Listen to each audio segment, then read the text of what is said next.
We start today with several big developments involving former President Donald Trump. Trump is now in Wisconsin for the start of the Republican National Convention following the attempted assassination over the weekend. Later today, he is planning to announce his pick for vice president. But before we get to more on what happened Saturday, there is a big development in one of the cases against him. The Florida judge overseeing the classified documents trial dismissed the case against Trump today. The judge said the appointment of and funding for special counsel Jack Smith was illegal. Judge Aileen Cannon, a Trump nominee to the bench, said in her decision Smith's appointment was unlawful and unconditional. The Justice Department has not commented on the dismissal. Trump's lawyers have argued Smith lacked the authority to prosecute Trump. We turn now to the latest on the attempted assassination on Trump. This morning, the FBI was at the home of the suspected gunman who shot at Trump. 2 days later, the motive is still a mystery. Secret Service shot and killed Thomas Crooks on Saturday. The FBI has so far not identified an ideology that may have driven him to attack the former president. Sunday, the FBI said his social media profile contained no threatening language, nor had they found any history of mental health issues. They believe he acted alone. Today, the Republican National Convention starts in Milwaukee, but the focus is still on Pennsylvania in the wake of the attempted assassination of former President Donald Trump. The Secret Service is facing questions and criticism for what some in law enforcement are calling a security failure. Jay Gray is in Butler, Pennsylvania with the latest. Former President Trump traveling to Milwaukee for today's opening of the Republican National Convention.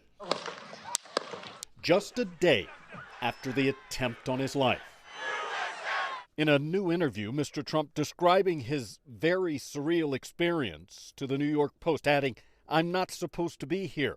I'm supposed to be dead." Late Sunday, posting the message, "Unite America," on social media as President Biden addresses a stunned nation from the Oval Office. You know, the political record in this country has gotten very heated. It's time to cool it down. We all have a responsibility to do that. Responsibility at the center of growing questions and frustration over how it could happen.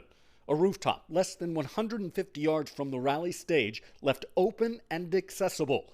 The alleged shooter, seen in this new video, able to fire at least 8 shots from the position before he's taken out by Secret Service snipers. The buck does stop with the U.S. Secret Service. It's their plan. You're responsible, so you can't deflect blame on anybody else. President Biden ordering an independent investigation into what many in law enforcement are calling a colossal breakdown and profound security failure. If that bullet was 2 inches to the right, it would have penetrated the former president's forehead, and we would have a great American tragedy on our hands. Federal agents searching for a motive say the man accused of pulling the trigger, 20-year-old Thomas Matthew Crooks, is still a mystery, unknown to law enforcement before the attempted assassination. Jay Gray, NBC News, Butler, Pennsylvania. The Secret Service says it's confident in its security plan for the Republican National Convention. The service said it is not planning to change security measures this week.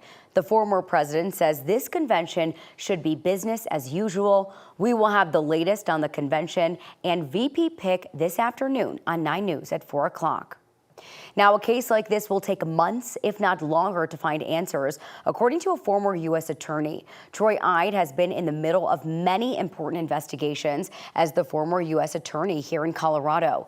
In 2008, he led the investigation into the unfounded assassination plot of then-Senator Barack Obama at the DNC. He says they spent months investigating that case. He thinks this one could take even longer, with hundreds, if not thousands, of interviews.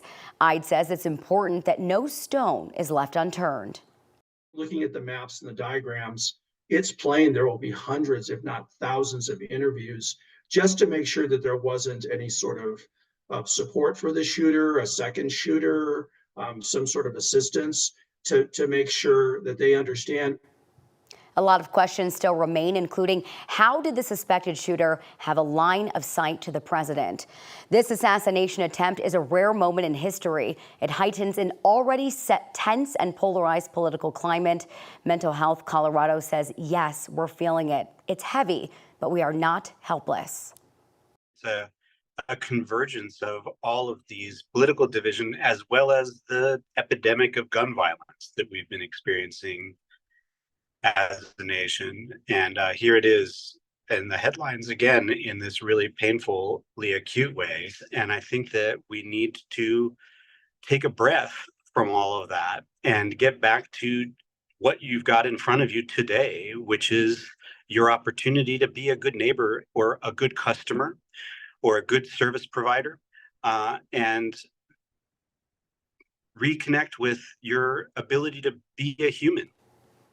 The president and CEO of Mental Health Colorado says instead of doom scrolling, dial back the social media right now. Be thoughtful about who and what you engage with online, and maybe even unfollow some accounts, or instead pick the kinder, productive stuff to engage with. Tonight, Lester Holt sits down with President Joe Biden in an exclusive one-on-one interview. You can catch a preview on NBC Nightly tonight at 5:30, and then that full interview with the president at 7 o'clock, just before the coverage of the Republican National Convention in Milwaukee.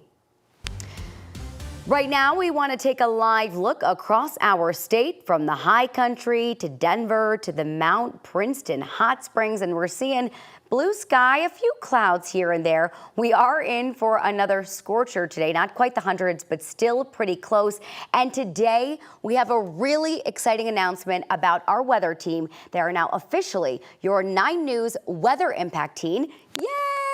Meteorologist Chris Bianchi is here with your Monday forecast and a little more about this change. It's really exciting, Chris, because it's all around really helping our viewers at home prepare better for severe weather and prepare throughout their week. Exactly right, Erica. And there's one key word within that. It's impact. And that's what we kind of want to delve into. And that when we get some impactful weather, and breaking news, we live in Colorado, we get a lot of impactful weather. So anybody can pull up a forecast on their phone. Our jobs are to break down when and how it's going to impact you at home. And we've got that potential for some of those impactful storms perhaps later on this week. And in fact, looking outside right now here in Denver. Oh, by the way, check out those clean, fancy new graphics as well. So nice. Right, yes, Erica? I love it.